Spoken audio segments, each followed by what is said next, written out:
Olá, nossa entrevista de hoje é com Frédéric Martel, jornalista e escritor francês, autor deste best-seller No Armário do Vaticano, que acaba de chegar aqui no Brasil. E ele fala no livro sobre o que ele chama de cultura gay no Vaticano e também uma guerra de rainhas dentro da igreja. Ele também vai comentar uma capa recente de VEJA sobre abusos executados por padres pedófilos aqui no Brasil. Bonjour, Frédéric. Bonjour. Thank you very much for your time here in Brazil. So, first of all, I want to understand why you decide to expose this gay culture in the Vatican, and in other words, why it's important to expose this to the public? First of all, the fact that a cardinal, a bishop, a priest is gay, for me, it's not a problem. That's legal. That's legal in France, in Italy, in Brazil. So I would say I prefer the priest to have a girlfriend or a lover than, as your cover have shown that, to touch a kid. So that's, I think people need the sexuality. I think celibacy doesn't work, chastity doesn't work, and the crisis of sexual abuse explains that something is really wrong in the Vatican. That's why the book was important. And in your book, you affirm that the majority of the clergy is gay, are gay. How do you come with this conclusion? The book is I would say, mainly qualitative. It's not quantitative. I'm not giving percentage because, of course, nobody will know for sure. But I lived in the Vatican for 4 years. I live in Rome. I also traveled the world. I came to Brazil to interview priests and theologians, specialists, and when you spend 4 years, when you spend 4 years doing this kind of research, I interviewed more than 42 cardinals, 50 bishops, 100 of priests, and you have a lot of gay priests working with you in the Vatican, you get a new picture of the reality in the Vatican. But I want to say, first of all, I'm openly gay myself, so for me it's not a problem to be gay. What is a problem? It's hypocrisy. It's schizophrenia, it's the double life. And that's basically the reason of the book. Yeah. In that recent cover of VEJA that you know about, we reviewed a criminal pedophile priests that attacked victims here in Brazil. Worldwide and also here in Brazil, most of the victims are boys. That makes many people wrongly assume a link between gays and those horrible crimes. Why is not correct to make this kind of conclusion? So first of all, there is no link between homosexuality and sexual abuse. Yeah. The abuse everywhere in the world are mainly straight, in heterosexual family, in schools, and the victims are mainly girls or women. However, that's true, as your cover have revealed, and that's, by the way, not new. There is these kind of cases everywhere. In Chile, hundreds. In Australia, thousands. In Mexico, in Colombia, in Argentina, in Cuba, in the US, in France, Italy, Spain, Switzerland, Germany. It's everywhere. The church, it's basically in a state of destruction, like a Titanic going down inside the ocean. Why? It's because the problem is not homosexuality, the problem is sexuality. You lie about the sexuality of the priest, you lie about the reality. And the problem is not the fact that you're straight or gay, the problem is you cannot be straight, you cannot be gay, you have to lie, you have a sexuality that is repressed, that is secret, that is hidden, that is also, you lie to others, but you also lie to yourself. That's one of the key reasons of the abuse. Oh. And why the church covered up for those priests, cover up those sexual abuse for too many decades? Many centuries, right? Yes, there is many explanations. Sometimes it can be money. In the case of Marshal Maciel, there is a lot of money that was brought by this priest to the people and also to the Vatican. In the case of Caradima in Chile, it's more politics. You know, this guy was very fascist, close to Pinochet, and it was an anti-communist guy. And in a way, the Vatican liked that, and they kind of didn't look at the reality about sexuality. Sometimes it's because of you know, betrayal, or because of you can, for example, you have a girlfriend, you're bishops, and the priest can have a blackmail on you, or because you are gay, or this kind of thing. So there is many explanations, but I would say in general the cover-up is based on a culture of secrecy, a culture of lie, a culture also of denying the reality. But how it's possible to detect when, or maybe where, this culture of secrecy, like you said, started inside the church? Could you say it started with this pope in this epoch, something like that? I would say it's probably as old as probably the Middle Age, so it's not new. What is new is since the sexual liberation, the church became an exception. Before sexual liberation, sexuality before marriage, divorce, homosexuality were forbidden. So in a way the church was like the rest of the society. Since the 70s, let's say, the society became more liberate. You know, you have sex before marriage, I mean, everybody. You can divorce. Unfortunately, I would say a lot of people divorce, and a lot of people are gay. And so that's a banal and legal things everywhere, basically, like in Brazil, in Europe, in the US. And the church has just 50 years, it's 50 years late. I mean, the church didn't have this kind of sexual liberation. So for this reason, they had to lie more and to lie more and to have more secret about something that is, in fact, I mean, come on, being gay or having sex with a woman, that's a very basic things.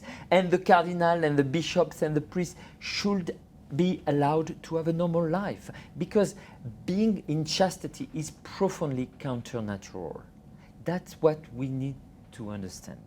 I'm not saying we need to change everything, but you need, all the religion accept now the priest to be married. So that's a reason of having an evolution that is probably necessary for the Catholic Church as well. Here in Brazil, we are very Catholic in the country, not me, but we are in a very Catholic country. So in your book, you also reviewed something that could be very problematic for many people, that some popes were gays, even recent ones. I think in your book you said that 3 of the 5 previous popes could be gay. How do you came up with this conclusion, and how those gay popes interfered in the church? How the sexuality could interfere in the reign of the church? So first of all, it's not new. I mean, in the history, we know for sure that popes were married, pope had lovers, pope had, made some lovers, cardinals. That's an old story, very long one. And I'm not, my book is not against the church. And when I say somebody is gay, it doesn't necessarily mean he acts as gay. You can have a pope that has a mentality, a psychology, a culture as what I call homophile, which is an homosexual without doing sex, but it doesn't mean he's not a real Catholic. You can be both gay and a real Catholic. In addition, you can also be chaste, even if you're gay. So you need to understand that's a very complex system that I try to analyze. That's not with simple words that we can explain the system. This is why it's a big book. And by the way, the Pope, Francis, said that he read the book, that he thinks the book is right, and he said also, I knew everything. Okay, and what was your reaction to that conclusion of the Pope? You know, the debate is not about denouncing people. I'm not outing. When we say outing, it means I don't reveal that this guy or this guy is homosexual. If Cardinal A, Bishop B, or Priest C are homosexual, I'm not going to denounce them. What I try to explain, it is the system. And why it's important. You can say to me, you know, if they are gay, that's their problem, that's privacy. Yeah. We don't care about that. In fact, we care. Because whenever, for the last 50, 60 years, whenever you have sex before marriage, the church was saying to you, you can't. If you want to divorce, even when the situation is very bad with your wife, they said, you cannot be gay. I mean, it was a forbidden word. Whatever you do to be, to live a normal life, the church was against you. And now we discover that they were also with their girlfriend, with their lover, with prostitute. So they need to explain that if they cannot accept themselves and do the normal things, then we can do that also. So my book is mainly trying to explain that that's one of the biggest secrets of the last 50 years. But again, I'm not against them. I'm in empathy with these people because I think the cardinal, the bishop, the priest that are frustrated, that cannot live a normal life, are also in the closet that they contribute to create, but they're also the victim of the closet. Yeah, I got it. But in your words, there is also, like, in your words, a war between queens in the Vatican. What is that war? What are the dynamics of it? And why is it important for the public to understand that there is a war between queens? You know, today in the Vatican, you have, it's a complex world, of course, but you have, let's say, basically a war, a civil war between a very conservative, group of cardinals and more liberals one, with many others in the middle. But the fight is mainly because the one that want to keep the system like that, even though there is a lot of problems, as I said, a lot of double life, but also the sexual abuse and everything. And some, like the Pope Francis, that try to change the system. And the fight is between this right-wing cardinal, and you have some here in Brazil, and some more liberal and progressive cardinal. You also have some in Brazil. So the war, is also a war inside Brazil between two kind of cardinals. Yeah. There's a curious thing in your book that you wrote about like informal rules of the Vatican. And there is one that said that homosexual bishops in the closet are also more homophobic and more conservative. And on the other hand, the liberal ones, like Pope Francis, are most heterosexual. How to explain that? Yes, this is the secret of the Vatican. To understand it, you need to look it, I would say, backward. You need to look it in a counterintuitive way. When somebody is very homophobic, a cardinal or a bishop in public, he is probably in private homosexual. And the reverse is also true. When I met some cardinals that are very normal people, you discuss, they might be in favor of gay marriage or not. They can be, discussing this issue in a normal way. I mean, you have the right to be not in favor of the gay marriage. I understand that. I'm for the gay marriage, but I understand you can be against. But you're just a normal person that make a debate. You don't say that gay marriage, it's worse than everything. You go in the street and you make like an extraordinary fight about that. Then there is something wrong, probably, in your own life. And the rule is very simple. As much as you're homophobic, as much as, in fact, you are privately gay. It makes sense. A lot of hypocrisy, right? Yes, and that's, you can see in Brazil, it works also like that. And this is why, Francis, he doesn't care if some cardinals or priests are gay. Privately, he's okay with that. What he really hates is when you are gay and homophobic, because then he denounces this hypocrisy all the time. Okay. And talking about Francis, Throughout the last years, Pope Francis changed the way the Vatican deals with this culture, both the culture of secrecy and also the culture of covering up sexual abuses. It changed a lot. There are many punishments for bishops, priests worldwide, and here in Brazil also, we're talking about that in VEJA. Is it possible to assure that now the Vatican is more rigid, is more punitive with criminal priests or not? You know, everything is a question of comparison. I think Pope Francis made some mistake, and he recognized that, especially in Chile. I think Could you explain the Chile because case? in Chile was a big scandal about a priest, Caradima, that was protected by the nuncio, by the bishop, the cardinal, by the politicians close to the dictatorship, and also by the Vatican. And in the beginning, Francis said, you know, I don't know, nothing is really known, I'm not sure. And of course he made a mistake because the case was pretty sure. The priest was an abuser, sexual abuser, and he needed to be in a trial. And, but the Pope then recognized his mistake and he said, okay, I made a mistake, and all the bishops were fired, and the two main cardinals are fired and now under investigation by the Chilean justice. But of course, you can say the Pope is late or is not doing enough. But it's also a question of comparison. John Paul II did nothing. Benedict XVI did a little. So Francis is the first Pope to really change the debate about sexual abuse.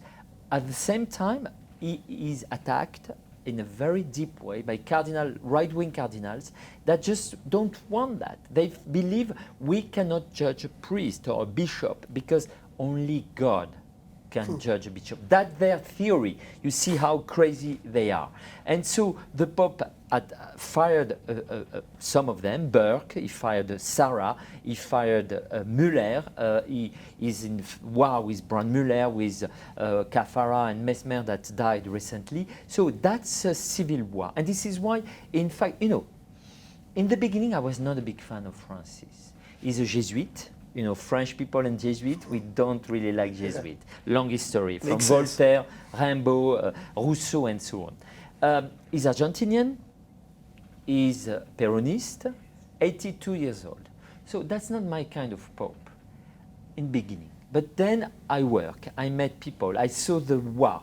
I was living in the Vatican for several years, and I discovered that this Pope is attacked, is criticized in a very unfair way by a lot of bishops and cardinals that are very right-wing. And this is why I ended up, you know, I tell you, loving this Pope. Yeah. You were just talking about your impressions about the Pope, right? Are you Catholic? Are you religious guys or not? You know, I was raised Catholic until, let's say, 12, 13 years old, but now I'm not. I'm very typical French, what we call a secular and laïc person. But, you know, it's very important in France, sorry to speak about my country, but in France, on one hand, you have the right to believe. That's a constitutional right. And people are protected because they have the right to believe. At the same time, you also have the right to criticize the religion and the right not to believe. So I'm the produce of that. I'm not against religion, but I've also the right to criticize in a good way, with arguments and a lot of work, what the Catholicism is about. Yeah, and like you said, you are openly gay, and you are a gay icon, a gay activist in Europe, especially in France. Do you think that being gay changed the way you note this scenario in the Vatican, and more than that, even how you became interested in this subject or not? The real question is, I mean, this book, as you mentioned, is a bestseller in close to 20 countries. It has been translated in more than 50 countries. And there is thousands of articles about this book. Nobody said it's fake. Nobody said it's wrong. You can debate, of course, this page, this note, this footnote, this guy. But the overall pictures, nobody really discuss it. So why, if it's true, why nobody wrote this book? And it goes to your question. If you're Italian, you write this book, you have a problem with your publisher, with your newspaper, with your editor. If you are a Vaticanist and you do this book, you lose your job. If you are straight, you cannot understand. You don't have the code, you don't have the network. This is why a book like that has to be done by a French, non-Vaticanist writer that has the code. And I'm sorry to say, to some extent, the Vatican and also the episcopate, even in Brazil, are largely homosexual. Mm-hmm. And I connect with them very well. I know them immediately. They know me, they like me. And this is why I went to vacation with them. I was able to live with them. They invited me to live in their apartment in the Vatican because it's a normal way to be between gay people and also to be when you are, I would say, okay with a discussion you can have. I never lie on my name. Everybody knew I was a writer, I was a journalist, I was writing a book on the Vatican. So it's a complex thing, but a lot of people, cardinals, some advisor of the Pope, wanted this story to be out. Yeah, and you are also a journalist. I'm first of all a journalist. Yeah, first of all, of course. And as a journalist, do you think that the way the media covered this subject in the last years forced the church to react and also opened the gates for your book? I mean, before your book, many articles revealed crimes inside the church, like the famous one that the piece published in the Boston Globe that inspired that movie Spotlight. Do you think that this paved the way for you or not? You know, first of all, again, you need to make a big difference between homosexuality, which is a legal thing in Italy, in France, in Brazil, and abuse. And that's two different things. Yeah, it's important to make. Second of all, yes, I think, I mean, if you like this church, if you love the church, you need to accept this kind of books because you need to accept the reality. Otherwise, you will have every month in the next years again and again abuse and scandal and so on. So you need to understand what are the roots, what are the problems in the system. And the Pope said to us, to all of us, to the journalists, to the people when he came back from Chile, he said, we need to address the roots of this system. This is what I'm doing. In addition, of course, I think you need to explain complex things. This is why it's a long work, it's a very serious work. I'm not attacking anyone, I don't want to hurt anyone, but you need to be clear about the reality of the church. And let me add that, you know, in Australia, there is more than 1,000 priests that are accused of abuse. In the US, more than 2,000. And the same in Chile, in Colombia, in Mexico, and so on. In Brazil, nobody except you speaks about this subject.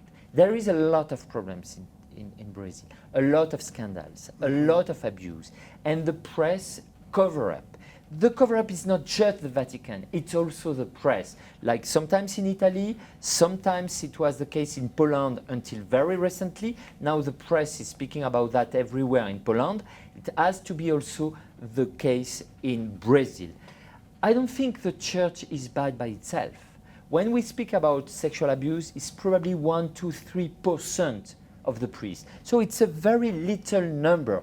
And to believe in the church means to attack this 3% to save the right one that are 90, probably 95%. And even if they're gay or if they have a girlfriend, that's not a problem for us. Sure. The problem, and we need to stop the confusion between sexuality with an adult with consent on one end, that is legal, and an abuse with a minor or even with an adult, but without consent, which is a crime. And this distinction never been done in the church, where there is a lot of confusion about that. And in my book, I make very clear the difference. Yeah, it's clear, it's clear.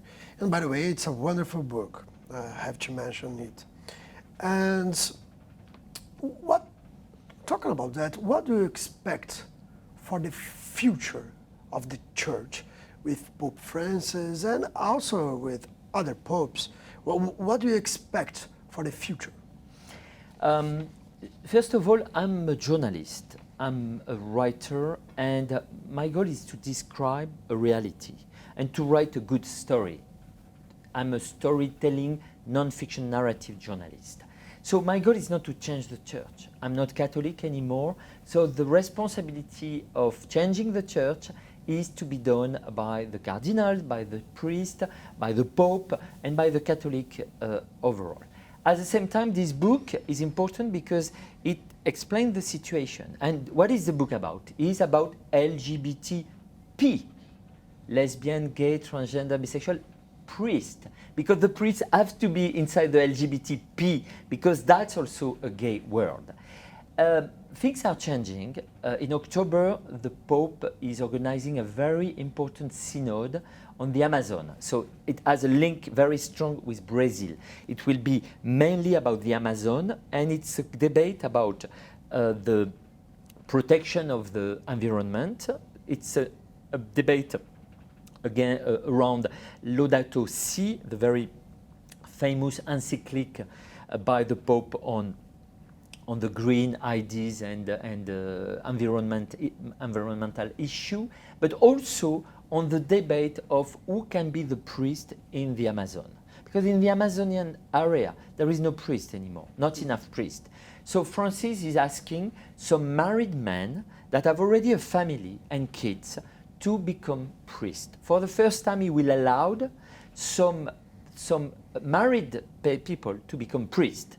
By the way, that's already the case in many Catholic countries in Oriental area, like in Lebanon, Syria, also in Jordanian, in Palestine, in Egypt. You have some Catholic priests that are married because it's a tradition there. And they can sometimes even serve in France, in Italy, or in Brazil, being married. So that's not totally new. But of course, that's new for the Pope to allow married men to become priests. He also wants to open not exactly a priesthood, but some possibility for a woman to have more responsibility in the church, like a diaconate or these kind of things. So, of course, it's going to be a big debate. The debate will be in Rome in October, and some decision will be taken by the College of Cardinals this fall in this synod of the Amazon. Yeah. Well, you can't change the church by yourself, of course. Of course. It's not our job to do that, of course. But if you could send a message right now to the Pope, what will be a personal message with your knowledge? What you could say to the Pope right now? You know, to be honest, I'm sure he knows what to do.